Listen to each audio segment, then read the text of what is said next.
Anime fans அனைவருக்கும் வணக்கம். இன்னைக்கு நம்ம சோல் லேண்ட் எபிசோட் 202 தாங்க பார்க்க போகிறோம். ஸோ போன எபிசோடில் எங்கே முடிஞ்சிருக்கோம், நம்ம ஹீரோ பார்த்தீங்கன்னா அந்த சீ காடோடைய வெப்பனை வெளியில் எடுத்திருப்பானா, அதே சமயத்தில் இந்த பொண்ணு ஏஞ்சல் காடோடைய கத்தியுமே வெளில எடுத்திருப்பா. ஸோ இந்த ரெண்டு பேருடைய 7th டெஸ்ட்டுமே கம்ப்ளீட் ஆயிடுச்சு. இப்போ இந்த எபிசோட் ஸ்டார்டிங்லேயே பார்த்தீங்கன்னா மார்ஷல் சோலால காட்டுறாங்க. அவனுங்க யாருக்கோ இறுதி மரியாதை அப்படிங்கிறத பண்ணுறானுங்க. இந்த நாய்ங்க இதெல்லாம் பண்ணாதே, என்ன பிளான் பண்ணுதுங்க அப்படின்னு பார்த்தா, ஆக்சுவலாக இப்போ ஒரு சண்டை நடந்துச்சுல்ல, 2 ராஜ்யமும் சும்மா செம்மடி அடித்தாங்க இல்லையா, அதில் செத்து போன ஒருத்தனுடைய பாடி, ஒரு ஜென்ரல்னு வச்சுக்கோங்க. இவன் என்ன பண்ணுறா, இந்த ஒரு பாடியை வச்சு மற்றவங்கள மோட்டிவேட் பண்ணுறாங்க. அதாவது இவங்க ஆட்கள்லாம் இறந்து போனாங்கல்ல, அவங்க என்ன பண்ணியிருக்காங்களாம், 2 ராஜ்யத்தை எதிர்த்து சண்டை போட்டிருக்காங்களாமா. அதாவது அவங்க உடம்புல கடைசி சொட்டு ரத்தம் இருக்கிற வரைக்கும் பின் வாங்காமல் சண்டை போட்டிருக்காங்க. இதெல்லாம் எதுக்காக பேசுகிறாவ, அங்கே இருக்கிறவங்கள ஏற்றி விட்டு இவங்கள வச்சு மறுபடியும் வாரம் நடத்தணும். அதுக்காக தான் இவ்வளோ ஆட்டமோ.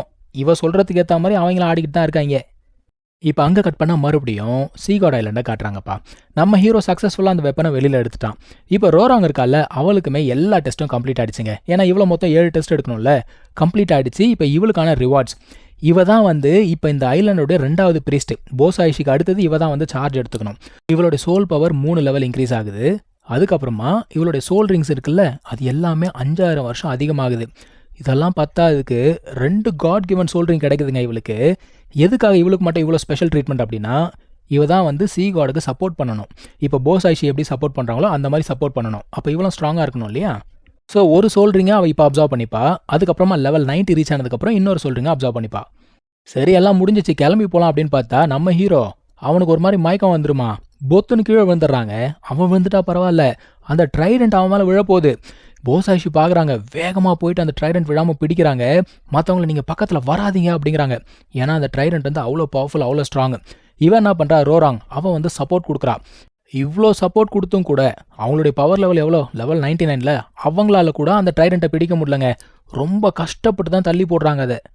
தங்சான் அந்த டெஸ்ட் எடுத்தான்ல, அதில் அவனுக்கு கொஞ்சம் அடிபட்டுருக்கு போல். இவங்கெல்லாம் கொஞ்சம் வருத்தப்படுறாங்க. அவங்க என்ன சொல்கிறாங்க, அவனுக்கு ஒன்றும் ஆகாது, ஒரு நாள் ரெஸ்ட் எடுத்தால் சரியாயிடும், நீங்கள் கவலைப்படாதீங்க அப்படிங்கிறாங்க போஸ் ஆயிஷி. அதான் ரோராங் கேட்குறா, ஆக்சுவலாக என்ன தான் நடந்துச்சு அப்படின்னு கேட்குறா. அவங்க என்ன சொல்கிறாங்க, அந்த ட்ரைடன்ட் இருக்குல்ல, இப்போது உதாரணத்துக்கு சொல்கிறேன், இவன் கையில் அது ஒரு 100 கிலோ இருக்குன்னு வச்சுக்கோங்களேன். ஆனால் அவன் கையை விட்டு அது கீழே விழுந்துருச்சு அப்படின்னா 1,00,000 கிலோ இருக்கும். அந்த அளவுக்கு ஹெவி. அந்த ஏஞ்சலோட ஸ்வாட் இருக்கு பாருங்க, அது கூட அந்த அளவுக்கு வெயிட் கிடையாது. இவங்க என்ன சொல்கிறாங்க, நீங்களும் போய் ரெஸ்ட் எடுங்க, இவனை நான் பாதுகாப்பாக பார்த்துக்கிறேன் அப்படிங்கிறாங்க. சரின்னு சொல்லிட்டு 2 பேரும் கிளம்பி போயாச்சு. கிட்டத்தட்ட ஒரு நாள் ஆயிடுச்சு. நம்ம ஆட்கள் எல்லாம் கீழே இப்படியும் அப்படியே நடந்துகிட்டு இருக்காங்க, என்ன ஆச்சுன்னு தெரியலையேன்னு சொல்லிட்டு. அப்போ தங்சான் மேலே இருந்து கீழே வராங்க.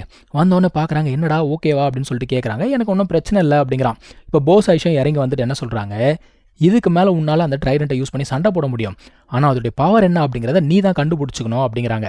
சரி, இப்போ 8வது டெஸ்ட் என்ன அப்படிங்கிறத பார்க்குறாங்க. 8வது டெஸ்ட் பார்த்தீங்கன்னா ஒன்று கிடையாது, அதுக்குள்ளே நிறைய டெஸ்ட் இருக்குது. ஃபர்ஸ்ட் ஒன்று, இவனுக்கு ட்வின் மார்ஷல் சோல் இருக்கு இல்லையா, அந்த 2 மார்ஷல் சோலையுமே லெவல் 90க்கு கொண்டு வரணும். அதாவது 9 சோல் ரிங் வரா மாதிரி. அதுக்கப்புறமா என்ன பண்ணணுமா, எல்லா சோல் போன்ஸும் கலெக்ட் பண்ணணுமா. இது 2வது. 3வது, ஷாவு இருக்கால, அவளை திரும்ப உயிரோட கொண்டு வரணுமா. இது 4வது. அதுக்கப்புறமா ஒரு வேல் இருக்குங்க, அந்த வேல் டிஃபீட் பண்ணணுமா. இவ்வளோத்தையும் இவன் செஞ்சு முடிக்கிறதுக்கு 5 வருஷம் டைமா. ஆக்சுவலாக 8வது டெஸ்ட்டில் ஷாவு உயிரோட கொண்டு வரணும் அப்படிங்கிறது எல்லாருக்கும் சந்தோஷம்தான். ஆனால் அது அவ்வளோ ஈஸி கிடையாது. அதுக்கு எவ்வளோ விஷயங்கள் தேவை, எங்கே போய் தேர்றது, 5 வருஷத்தில் எப்படி முடிக்கிறதுன்னு சொல்லிட்டு ஆஸ்கார் புலம்புறான்.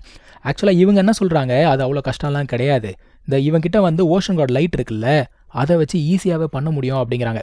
அப்புறமா அந்த மெத்தடை சொல்லித்தரேன், ஆனால் உனக்கு உண்மையாகவே சேலஞ்சிங் என்ன தெரியுமா, அந்த வேலை டிஃபீட் பண்ணுறது தான் அப்படிங்கிறாங்க.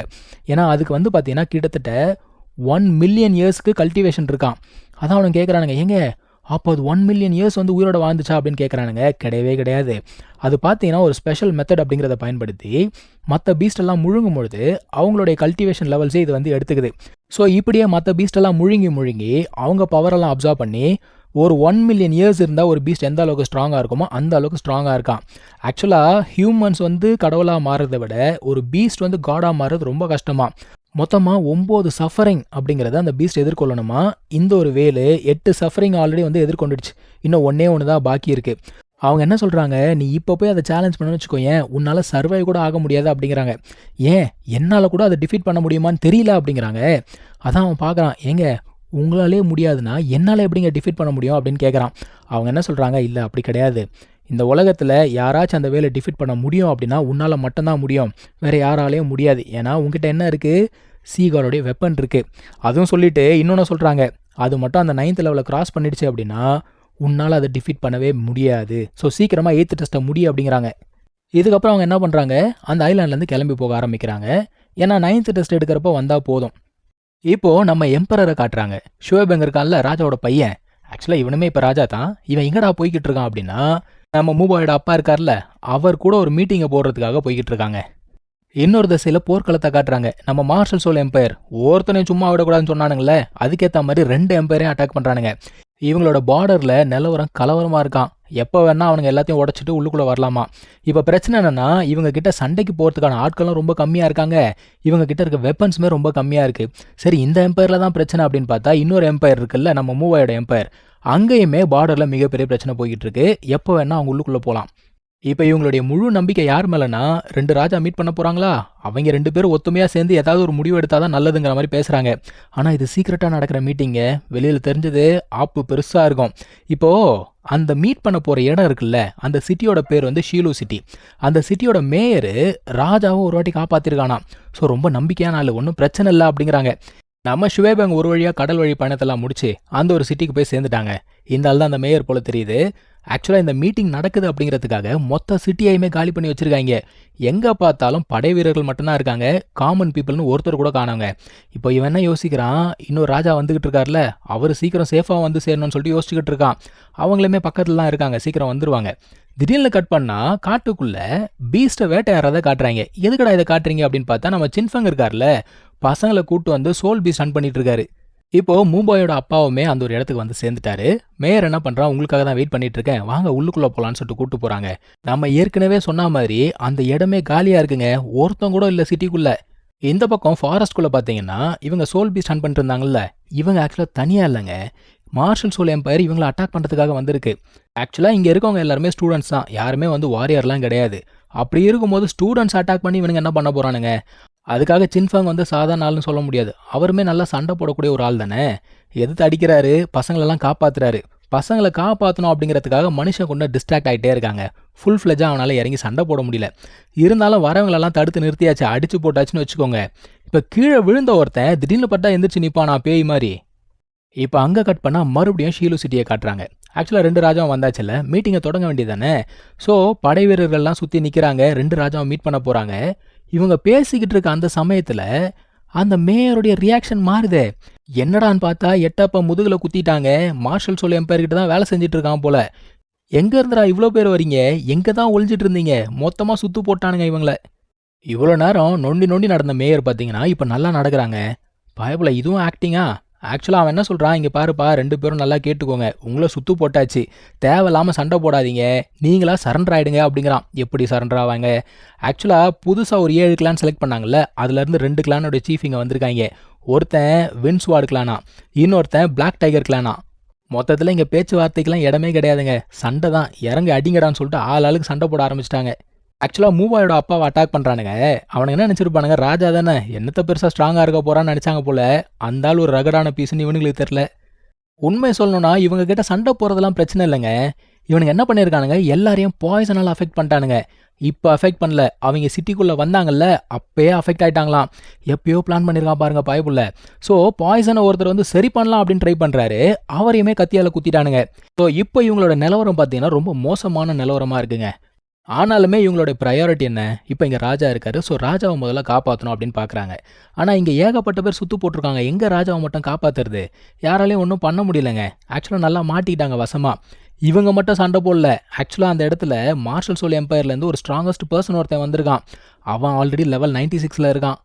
இதெல்லாம் பத்தாததுக்கு அவனுக்கு என்ன தெரியுமா பண்ணுறானுங்க, ராஜா வந்து பின்பக்கமாக தப்பிச்சு போயிடக்கூடாதுன்னு சொல்லிட்டு பின்னாடியிலேருந்து வளைச்சு வரானுங்க. உடனே நம்ம மூபாயோட பிரதரு அவன் வந்து ஃபியூஷன் யூஸ் பண்ணுறாங்க. ஃபியூஷன்லாம் யூஸ் பண்ணி சண்டை போட்டால் கூட அந்த அளவுக்கு ஸ்ட்ராங்காக இல்லை அவனோட ஃபியூஷன் டெக்னிக். பாவங்க இந்த ஒரு மனுஷன் ரொம்ப நேரமாக ஷீல்டை போட்டு கஷ்டப்பட்டு தாக்கு பிடிச்சிக்கிட்டு இருக்கான். வந்தவன் என்ன சொல்கிறான், நான் நல்லா எக்ஸைட்டிங்காக ஒரு ஃபைட்டை எதிர்பார்த்தேன், ரொம்ப போரிங்காக இருக்கே சண்டை அப்படிங்கிறாங்க. டேய் அவன் உயிருக்கு போராடிக்கிட்டு இருக்கான், உனக்கு போர் அடிக்குதா ரேஸ்கல்.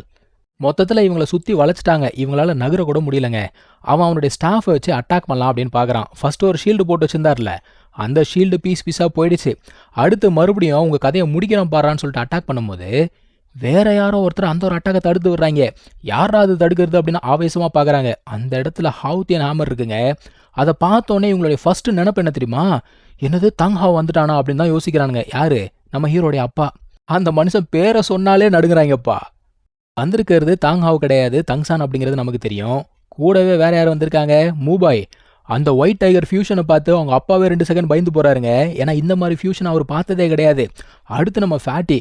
அவன் ஒரு தரமான என்ட்ரியை கொடுக்குறான். எல்லாரையும் வச்சு சிறப்பாக சம்பவம் பண்ணுறான். அவெஞ்சர்ஸ் அசம்பிள்ங்கிற மாதிரி மொத்த டீம் அசம்பிள் ஆயிடுச்சு. தங்சான் சொல்கிறான், டேய் போய் சொல்லுங்கடா மார்ஷல் சோலால் கிட்ட, நாங்கள் திரும்ப வந்துட்டோம்னு சொல்லுங்கடா அப்படிங்கிறாங்க. இங்கே தான் இந்த எபிசோட் முடியுது. நம்ம அடுத்த எபிசோடில் கண்டினியூ பண்ணலாம். தேங்க்யூ ஸோ மச் ஃபார் வாட்சிங். Take care. பை.